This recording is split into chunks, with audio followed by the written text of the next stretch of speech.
I would like to introduce you to our first presenter.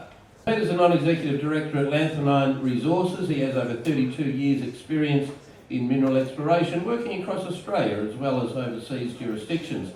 He worked across a variety of roles throughout his career, starting off as an exploration geophysicist for De Beers Diamonds in Australia, before running exploration programs for copper and diamonds in Oman, Mexico, PNG and the Solomon Islands, just to name a few.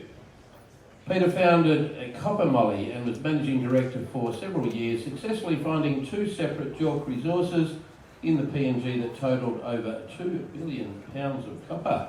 Peter, please tell us all about Lanthanein Resources.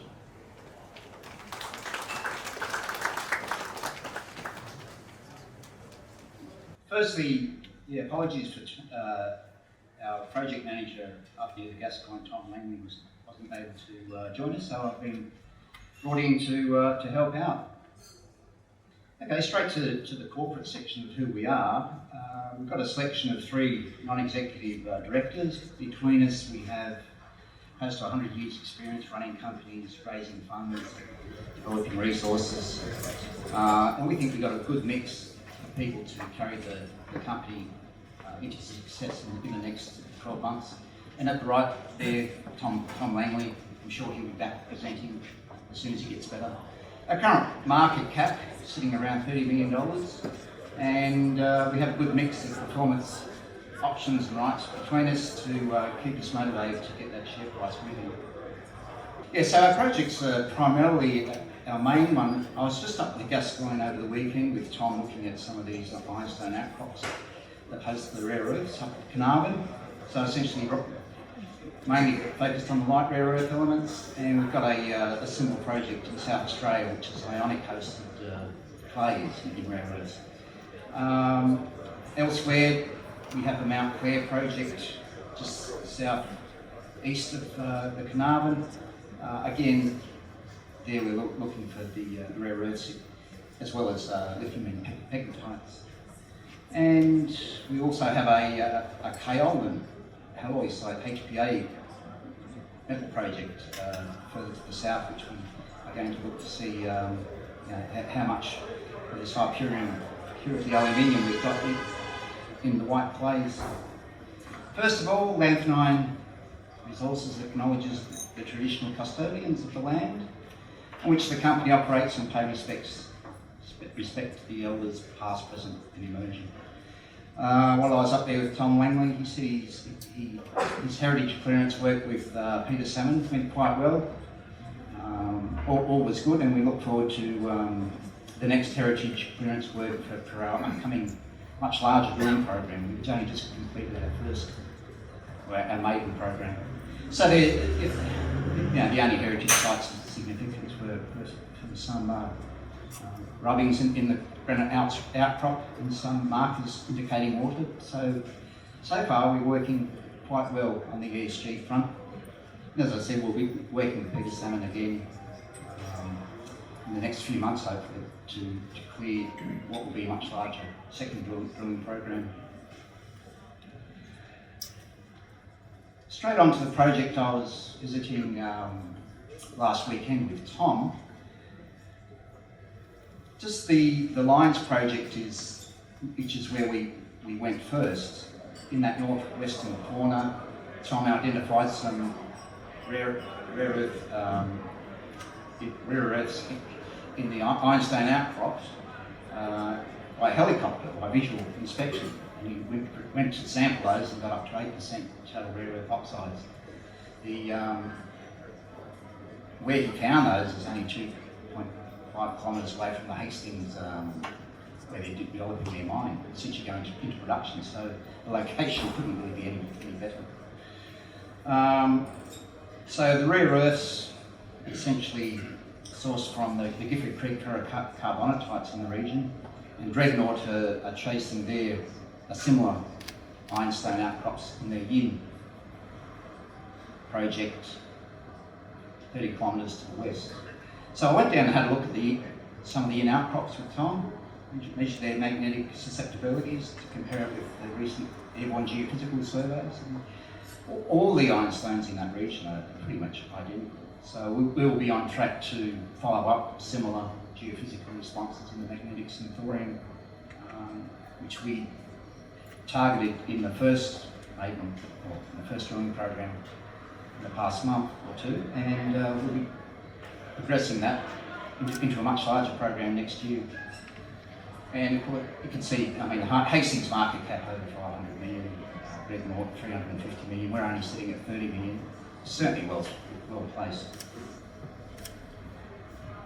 Just another snapshot showing how close we are to the Bald Hill and Simon's Find deposits from Hastings.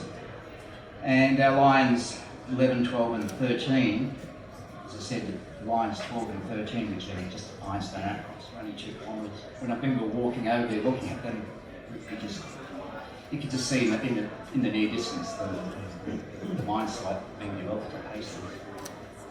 And Hastings developed in the same type of geological setting.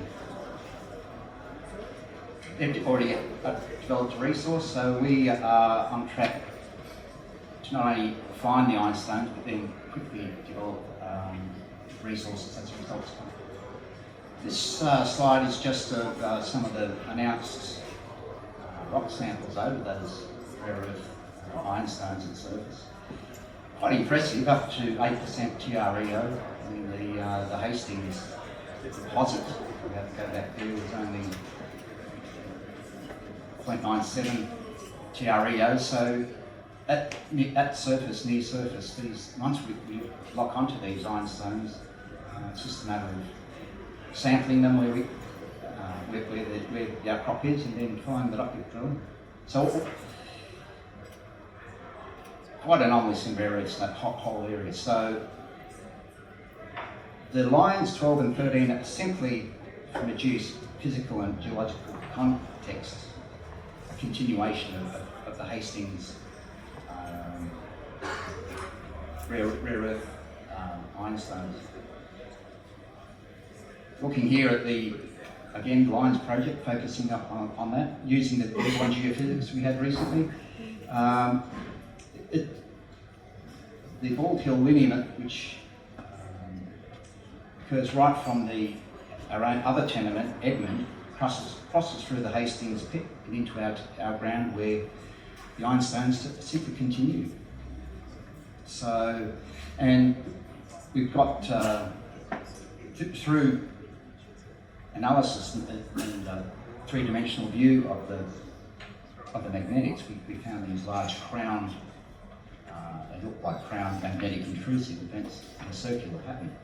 So I was talking to Franco Perano at the University of Western Australia, was looking at what are these things?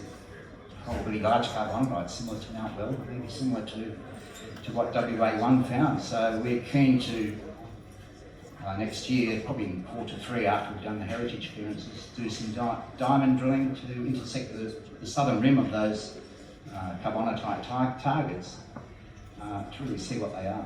And they've got the magnetic signatures, they've got the thorium signatures similar to the rare earths in the superficial ironstones. So yeah, we're very keen to see our market cap move. This is just a picture of line 11 outcrop of the ironstones. Quick snapshot of the tenements we have in South Australia. The AR3 deposits hosted in this Loxton Perilla sand, ionic hosted clays. So we're just following that same concept along Loxton Perilla sand. To see what ionic clays may exist on that ground. We're just talking to landowners near the area just to make sure they're aware of what we're doing. Mount Clare tenement, we've got we announced two distinct targets from the historical data, which again look like intrusive carbonatite systems. So they're two systems which we think are drill ready. So we look forward to drilling those next year. The Coolio's the Kaolin project, we should be drilling soon to see the thickness of the kaolin, and that's pretty much it. So basically, close to the Hastings technology method, only 2 kilometres from what they're developing, potential for growing interest from companies like Geological who are looking for deals. They recently acquired an interest in Northern Minerals. Same rocks types as Yangibana, and we're also looking at the Ionic coastal clays. So yeah, we are quite keen to see that success early on next year and success in that share price as well. That's it.